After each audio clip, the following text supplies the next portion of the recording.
What are your biggest takeaways from the data in regards to dairy? Well, the biggest takeaway is simply that you've seen continued consolidation in the sector. You see the bulk of the nation's milk supply being produced by about 9% of the farms that have more than 500 cows. This has some real implications, though, for the new dairy margin coverage program that's going to be so important to farmer finances in upcoming months. That program has assistance that's really targeted toward producers with maybe 200, 220 cows or fewer. The supply response in that, if you are encouraging production among those producers that have smaller herds, not going to make an overall huge impact in milk production, which is good because that means that the DMC is not going to have a price dampening effect. That'll help keep the price recovery that we're starting to see in dairy work across all sectors. It also means, though, that when you're taking a look at questions of the milk supply and questions about the number of dairy farmers, there are some different challenges on both sides of those sectors.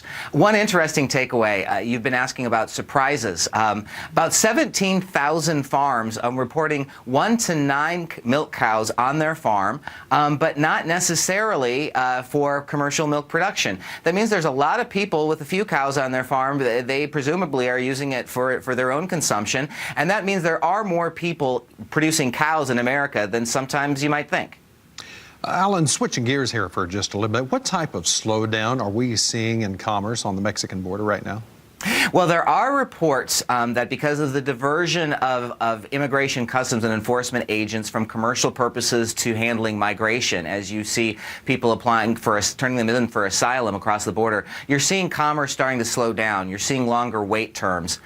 This is a big supply problem in terms of getting exports to Mexico. For dairy, it's a big concern because Mexico is the largest trade partner. Certainly want to see some efficient resource allocation to make sure that commerce keeps flowing.